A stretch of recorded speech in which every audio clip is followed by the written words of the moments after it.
নমস্কার বন্ধুরা, সকলে কেমন আছেন? আজ শুক্রবার সকাল 7টা বাজে, প্রায় সকাল। আর সকাল সকালই রান্না করে নিয়েছি। আজকে একটু যাব ডাক্তার দেখাতে, তাই ভাবলাম ওই এসে রান্না করব, মন ভালো থাকবে না, দেরি হবে, তাড়াতাড়ি হবে। কিন্তু এসে যদি ঘরবাড়িটা একটু পরিষ্কার আর যদি একটু রান্না ভাত পাই না, মনটা যেন খুব তৃপ্তি লাগে। তো আজকে এই যে রান্না করে গেলাম, বেশি কিছু করিনি।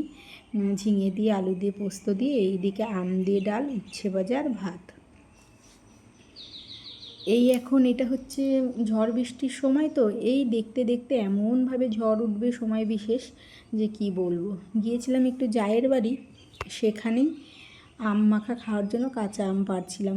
একা একা আর মাখা খেতে ভালো লাগে না, তাই মনে করি যে আমরা ছোটোবেলাটা কিভাবে কাটিয়ে চলে এসেছি না। এখন যদি পেছন ঘুরে তাকাই, মনে হয় সেই সময়টাই ফিরে যায়। সেই ছোটোবেলায় আম পাড়া, জাম পাড়া, কোথায় কি পারবো, দৌড়াদৌড়ি করব, খেলবো, কতই না। এখন তো গাছ দেখলেও ভয় লাগে। আগে গাছে উঠে কত গাছড়া গাছড়া খেলেছি, পাকা আম খেয়েছি, গাছের ডালে ঝুল খেয়েছি, বসে থেকেছি। এখন মনে পড়লেই যেন অবাক হয়ে যায়, সত্যিই কি আমরা এগুলো করেছি? এখন তো একটা ডাল ধরে ঝুলতেও যেন ভয় লাগে। আসলে গ্রামে মানুষ তো, পুকুরে স্নান করা, গাছে ওঠা, এগুলো খুব করেছি। আর সবাই একসাথে থাকতাম, ভীষণ ভালো লাগতো। আর এই আম মাখা খাওয়া, জাম মাখা খাওয়া, তখন এগুলো মানে যে কী ছিল আমাদের কাছে বলে বোঝাতে পারবো না। সময়গুলো তাও কত তাড়াতাড়ি কেটে যায় বলুন। চোখের সামনে যারা আমাদের বড়রা ছিল, তাদের বয়স্ক হতে দেখছি, তাদের এই পৃথিবী ছেড়ে চলেও যেতে দেখছি। মনটা কোথাও একটা উদাস হয়ে যায় যে যাদেরকে দেখে দেখে আমরা বড় হলাম, তারাই চলে যায়, আর এমন জায়গায় যায় যে তাদের আর চোখে দেখতে পারবো না। এই দিকেই লুকিয়ে লুকিয়ে আমাদেরও যেন সেই একই দিকে জীবন দৌড়াচ্ছে। বয়স হচ্ছে, ছোটোবেলাটা কাটিয়ে এসেছি। খুব অবাক লাগে।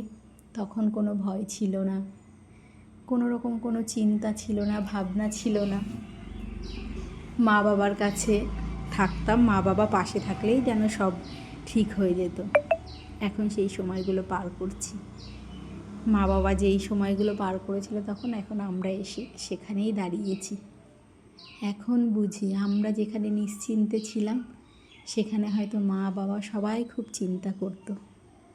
এই যে ঝড় বৃষ্টির দিনে আগে দৌড়ে বেরিয়ে পড়তাম মাঠে, একটু আম কুড়াবো, একটু দৌড়াদৌড়ি করব, কতই না কিছু। তো এই যে প্রচুর পরিমাণে বৃষ্টি হচ্ছে, তো দেখলাম টমেটো গাছটা, টমেটোগুলো মাটিতে পড়ে যাচ্ছে। আর এই মাটিতে পড়লে জানেন তো নষ্ট হয়ে যাবে, তাই ওটাকে একটু উঁচু করে দিলাম। এখানে দেখুন করমচা গাছ, কত করমচা হয়েছে দেখে যে মনটা খুশিতে ভরে যায়। এদিকে কিন্তু এবছর এখনও একটাও তুলে খাইনি, কিন্তু দেখে খুব মনটা ভরে গেল। ওই যে পিসি আম পেয়েছে, তাই আমাকে বলছে এই দেখো নাও। তো পিসিও একটু এলো করমচা দেখতে, যে কত করমচা হয়েছে।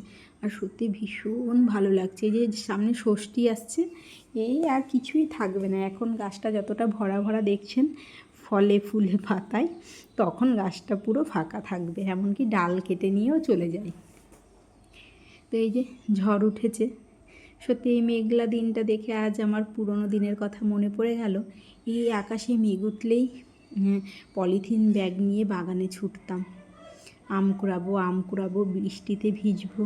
আর পেছন পেছন বাড়ির দাদু ঠাকুমারা দৌড়ে বকা দিত, এই ঘরে আয়, ঝড় ছেড়েছে, বৃষ্টিতে ভিজিস না, ঠান্ডা লেগে যাবে। কিন্তু কে শোনে বলুন তো কার কথা? তখন তো অনেক ভাই বোন, একজনকে তাড়ালে আর একজনা দৌড় মারতাম। তো ভীষণ আনন্দ করেছি জানেন। এখন এই যে আমগুলো কুড়োচ্ছি, এতেও আনন্দ প্রচুর লাগছে। আর এইগুলো করতে করতেই পেছনে যখন তাকাই, তখন সেই পুরনো দিনের স্মৃতিগুলো মনে পড়ে যায়, খুব আনন্দও লাগে। স্মৃতি কখনো মুখে হাসি ফোটায়, কখনো চোখে জল আনে।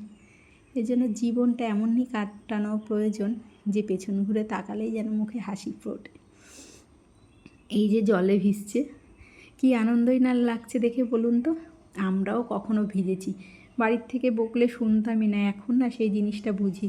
ছেলে ভিজতে চায়, না যাবি না, ঠান্ডা লেগে যাবে, কাশি হবে, সর্দি হবে, কিছুতেই বেরোতে দিই না। আর এখনকার ছেলে মেয়েরা তো ভালো, মা বাবার কথা শুনেই ঘরে থেকে যায়। আমরা কিন্তু ভীষণ বদ ছিলাম এখনকার ছেলে মেয়ের তুলনায়। সবাই বলে এখনকার ছেলে মেয়ে বদ, কিন্তু আমরাই বেশি দুষ্টু ছিলাম। তো ভিডিওটা আজকে আর বড় করলাম না, এখানেই শেষ করলাম।